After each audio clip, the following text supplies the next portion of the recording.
మన రాప్తాడు తెలుగుదేశం పార్టీ అభ్యర్థి పరిటాల సునీతమ్మ గారు మాట్లాడతారు.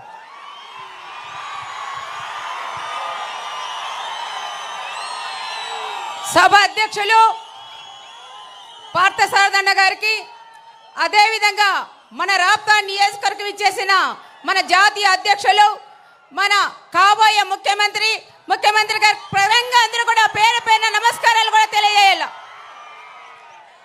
ముఖ్యంగా రాప్తాడు నియోజకవర్గం తెలుగుదేశం కుటుంబ సభ్యులకు, యువతకు, మహిళా సోదరిమణులకు అందరికీ ఎండ అనేది కూడా లెక్క చేయకోకుండా 9:30కే వచ్చారు సార్. ఈ నియోజకవర్గంలో ఎప్పుడు సార్ వస్తారు, సార్ని చూడాలని ఎంత ఆనందంగా ఈరోజు ఎండ అనేది లెక్క చేయకోకుండా ఉండే వాళ్ళు ఎవరంటే రాప్తాడు నియోజకవర్గం ప్రజలను కూడా చెప్పొచ్చు సార్.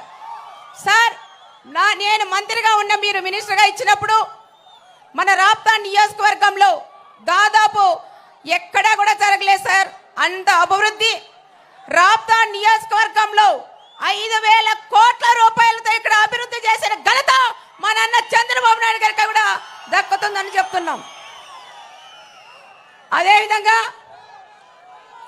ఈ మన తెలుగుదేశం ప్రభుత్వంలోనే దాదాపు పేరూరు ప్రాజెక్టుకి 804 కోట్ల రూపాయలు కూడా శాంక్షన్ చేసిన మా అన్న చంద్రన్నను కూడా మేము గొప్పగా చెప్తున్నాం సార్. చేసిన తర్వాత మన ప్రభుత్వం పోయినాక కనీసం ఎక్కడిదక్కడే ఆగిపోయింది. రైతాంగం అంతా ఈరోజు ఇబ్బందులు పడుతున్నారు సార్. దానికన్నా ముఖ్యంగా భూములు ఇచ్చిన రైతన్నలు వాళ్ళకి ఎప్పుడు కూడా నేను పాదాభివందనం చేస్తాను సార్. డబ్బులు ఇంతవరకు 1 రూపాయి రాకపోయినా మళ్ళీ మన సార్ చంద్రబాబు నాయుడు గారు వస్తారు, మాకు డబ్బులు వస్తాయనేది ఒక ఆశతో నమ్మకంతో మా రాప్తాడులో కూడా ఉన్నారు సార్. అదేవిధంగా సోమరవానపల్లి రిజర్వాయర్ కూడా అది పూర్తి చేయించాలని ప్రత్యేకంగా మా రైతులందరి తరఫున నేను సార్ కూడా నేను కోరుకుంటున్నాను. పుట్టకనం రిజర్వాయర్ కూడా అయింది సార్, అది కూడా క్యాన్సిల్ చేసి 3 ముక్కలు చేసిన ఘనత ఎవరంటే ఒక ప్రకాష్ రెడ్డి అని కూడా మనం చెప్పొచ్చు సార్.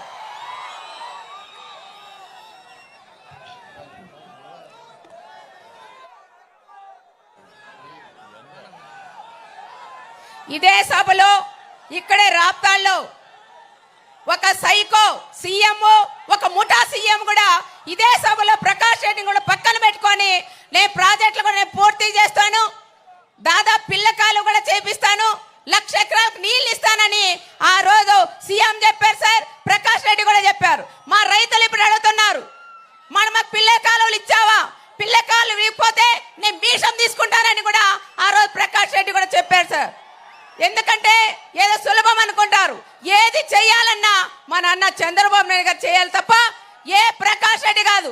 ఒక సైకో సీఎం, ఒక ముఠా సీఎం, ఒక ఫ్యాక్షన్ సీఎం కూడా ఫ్యాక్షన్ ని వ్యతిరేకించేది మన అన్న చంద్రబాబు నాయుడు గారు, ఫ్యాక్షన్ పోషించేది జగన్ రెడ్డి గారు అని కూడా మేమందరం కూడా గుర్తు చేస్తున్నాం సార్.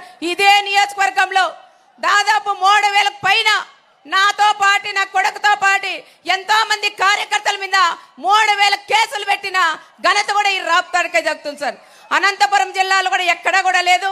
రాప్తాడులోనే ఏ చిన్న విషయం జరిగినా కేసులు పెట్టడం, పోలీసులు కూడా వన్ సైడ్ ఉండి చాలా ఇబ్బందులు కూడా పెట్టారు సార్. కానీ ఏ ఒక్కరు కూడా భయపడుకోకుండా ధైర్యంగా కూడా ఉండిన కార్యకర్తలు ఎక్కడంటే మా రాప్తాడు నియోజకవర్గం అని కూడా నేను ప్రత్యేకంగా సార్ కూడా నేను తెలియజేస్తున్నాం. అదే విధంగా సార్ జాకీ పరిశ్రమ కూడా మీరు తీసుకొచ్చారు. తెచ్చిన తర్వాత మెటీరియల్ దిగింది, వర్క్ కూడా జరిగింది సార్. మిషన్ దిగిన తర్వాత ఈ ప్రభుత్వం వచ్చినాక ఎమ్మెల్యే వాళ్ళ సోదరులు కూడా దాదాపు 15 కోట్ల రూపాయలు డిమాండ్ చేశారు. కాబట్టి జాకీ కూడా ఈరోజు తెలంగాణకు కూడా తరలిపోయిన విషయం, మళ్ళీ జాకీ ప్లేస్లోనే మాకు మంచి పరిశ్రమ కూడా తీసుకొచ్చి ఇక్కడుండే ఈ ప్రాంతంలో ఉండే ఆడపిల్లలు కూడా ఆదుకునే బాధ్యత మీ భుజస్పందాల మీద కూడా వేసుకోవాలని ప్రత్యేకంగా సార్ కూడా అడుగుతున్నాం. ఈ ప్రభుత్వం అదేవిధంగా సార్ ఇంకోటి ఏమంటే ఈ ఎమ్మెల్యే దోపిడీ ఇవన్నీ చేసినది, రాక్రిట్ సంస్థ పేరుతో గృహాలు కూడా తెచ్చుకున్నారు సార్. టెండర్ వేసి తెచ్చుకున్న తర్వాత ఎక్కడ కూడా పూర్తి కూడా చేయలేదు సార్. ఎన్నోసార్లు పేపర్లో కూడా వచ్చింది, ఇంతవరకు పూర్తి చేసిన పరిస్థితులు కూడా లేవు. ఎవరైనా ఇంటికి సిమెంట్ కావాలన్నా, గుడికి సిమెంట్ కావాలన్నా, ఏం కావాలన్నా హౌసింగ్ పీడీకి ఫోన్ చేసి వాళ్ళ ద్వారా ఉచితంగా వాళ్ళకి ఎత్తిస్తానని ఆ రకంగా కూడా చాలా మంది పేదవాళ్ళకు కూడా ఇబ్బంది పెడుతున్నారని కూడా చెప్తున్నాం సార్. చాలా వరకు హౌసింగ్లో మాత్రం వందల కోట్లు ఫ్రాడ్ చేశారని మా జిల్లానే కాదు సార్, దాదాపు 5 జిల్లాలైన కాంట్రాక్ట్ తీసుకొని దాంట్లోనే డబ్బులు దాదాపు 200 కోట్ల పైగా కూడా తీసుకొని ఈరోజు ఇల్లు కూడా కట్టలేకపోతున్నారు సార్. దాదాపు ఇక్కడ చెరువు ఉంది సార్, ఒకటి గంగలకుంట చెరువు సార్. ఒక కనీసం మన ప్రభుత్వంలో నా రాప్తా నియోజకవర్గంలో 45 చెరువులకు నీళ్ళు ఇచ్చినాం సార్. 120 చెక్ డ్యాములు కూడా మనం నీళ్ళు ఇచ్చామని నేను సారథికు తెలుస్తున్నాం. కేవలం ఎమ్మెల్యే మాత్రం గంగలకుంట చెరువుకు నీళ్ళు ఇచ్చినానంటారు సార్, పక్కనే ఇదే పంచాయతీ. కానీ గంగలకుంటకి కేవలం 1 రోజు మాత్రమే గంగలకుంటకి కూడా నీళ్ళు ఇచ్చారు సార్. మళ్ళా కూడా కాలువలన్నీ కూడా బోట్ చేయించి ఎప్పుడు చూసినా సునీతమ్మ నీళ్ళు ఇవ్వలేదు మీ గంగలకుంట వాళ్ళకని చాలా సార్లు కూడా చెప్తున్నారు సార్. కానీ మా గంగలకుంట వాళ్ళకి కూడా మీరు మాట ఇవ్వాలి సార్. తప్పకుండా దాన్ని గ్రాంట్ పెట్టి శాశ్వతంగా గంగలకుంటకి నీళ్ళు వచ్చేలాగా చేసే బాధ్యత మన సార్ కూడా తీసుకోవాలి. అతి ముఖ్యంగా సార్, నేను కూడా గ్రామాలు తిరిగినప్పుడు ఇల్లు తిరిగినప్పుడు చాలా మంది రైతు సోదరులు కానీ వాళ్ళు చెప్పేది ఒకటే సార్, మన అనంతపురం జిల్లాలో ఎంతో మందికి కూడా భూమి లేకపోయినా భూమి ఉందని సృష్టించి చాలా మంది కూడా రేషన్ కార్డులు కూడా కట్ చేశారు సార్, పెన్షన్లు కూడా తీసేశారు. మన ప్రభుత్వం మొత్తాన్ని తిరిగి మళ్ళీ వాళ్ళకి ఇవ్వాలని ప్రత్యేకంగా కూడా చెప్తున్నాం సార్. మహిళా డైరీ అని పెట్టారు. మహిళా డైరీ తర్వాత ఒక్కొక్క మహిళతో ఈ ప్రభుత్వం వచ్చినాక 10,000 ఎమ్మెల్యే వాళ్ళు కూడా వసూలు చేశారు. దాదాపు 10 కోట్ల రూపాయలు మహిళలు డబ్బులు తీసుకొని 4 సంవత్సరాల తర్వాత మేమంతా కూడా డిమాండ్ చేస్తే ఆ డబ్బులు వెనక్కిచ్చారు, కొంతమందికి ఇచ్చారు. దాదాపు 4 సంవత్సరాలు అదే డబ్బులతో రియల్ ఎస్టేట్ కానీ భూదందాలు కూడా చేశారు సార్. మహిళలకు మాత్రం కేవలం 10,000 ఇచ్చి అమ్మ డైరీ అని వాళ్ళ అమ్మ పేరు మీద కూడా ఒక డైరీ కూడా పెట్టారని కూడా చెప్తున్నారు. దాంట్లో కూడా అన్ని ఫ్రాడే జరుగుతున్నాయి సార్. తర్వాత సార్ చెన్నై కొత్తపల్లి మండలంలో హార్టికల్చర్ హబ్ కూడా లేదు సార్, అక్కడ సోలార్ హబ్ కూడా కావాలని మా వాళ్ళందరూ కోరుతున్నారు సార్. అనంతపురం రూరల్ మండలంలో తాగునీటి సౌకర్యం కూడా కావాలి సార్. నడిమి వంక ఉంది సార్, ప్రొటెక్షన్ వాల్ కూడా అక్కడ చాలా ముఖ్యం సార్. వర్షాలు వచ్చి మనంతా కూడా చాలా ఇబ్బంది పడినారు, ఇళ్ళల్లో కూడా నీళ్లు పోయినాయి. వాళ్ళని కాపాడే బాధ్యత అది మన మీద ఉంటే మీ మీదే ఉంటుంది సార్. తప్పకుండా ఆ ప్రొటెక్షన్ హాల్కి కానీ నీళ్లు కూడా ఇవ్వాలని ప్రత్యేకంగా సార్ కూడా నేను కోరుకుంటున్నా. 5 సంవత్సరాలు సార్ ఎమ్మెల్యే చాలా వరకు 5 సంవత్సరాలు ఇసుక మాఫియా, మట్టి మాఫియా, రియల్ ఎస్టేటు ఇవన్నీ కూడా చేశారు సార్. ఇంతకుముందు ఆయన ఎమ్మెల్యే కాకముందు ఫస్ట్ నిలవన్నప్పుడు నా బనీనంతా బొక్కలే ఉన్నాయి, నేను ఇల్లు అమ్ముకున్నాను, ఈసారి నన్ను గెలిపిపోతే నాకు పూలహారం వేయాలని చెప్పిన నాయకుడు ఒక తోపు బ్రదర్స్ అని నేను సార్ కూడా చెప్తున్నా. మరి ఈరోజు బొక్కలు పడిన బనీన్ ఎక్కడుంది? నీ బొక్క 6 బొక్కలు ఉన్నాయి.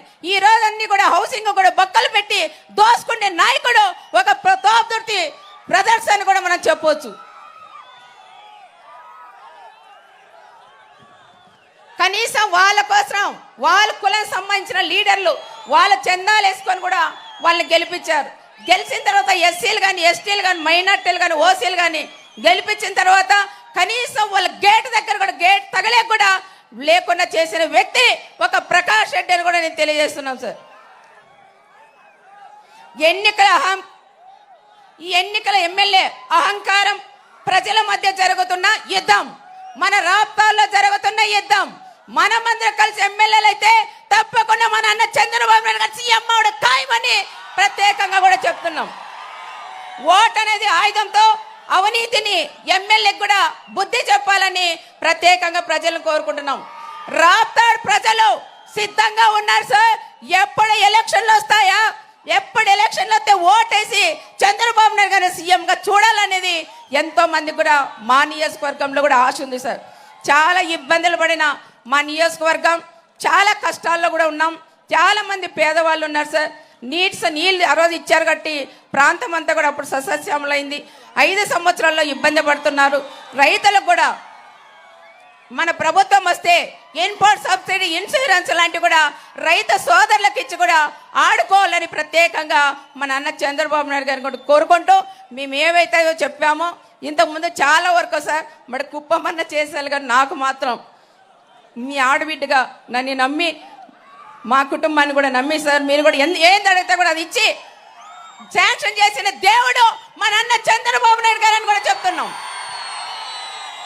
ఎప్పుడు కూడా మా కుటుంబం మీకు అండగా తోడుగా ఉంటుంది సార్. ఎన్ని కష్టాలు వచ్చినా కూడా మేము ఎవరు కూడా పక్కా పోమని ప్రత్యేకంగా చంద్రబాబు సార్ కూడా నేను తెలియజేసుకుంటూ, మాకు ముఖ్యంగా పేరూరు ప్రాజెక్ట్కి ఇచ్చిన భూములకి రైతన్నలకు కూడా మీరు వెంటనే మన ప్రభుత్వం వస్తేనే వాళ్ళకి వెంటనే కూడా డబ్బులు ఇవ్వాలని సార్ కూడా తెలియజేసుకుంటూ, సైకో పోవాలి, సైకో పోవాలి, సైకో పోవాలి, చంద్రన్న రావాలి, చంద్రన్న రావాలి.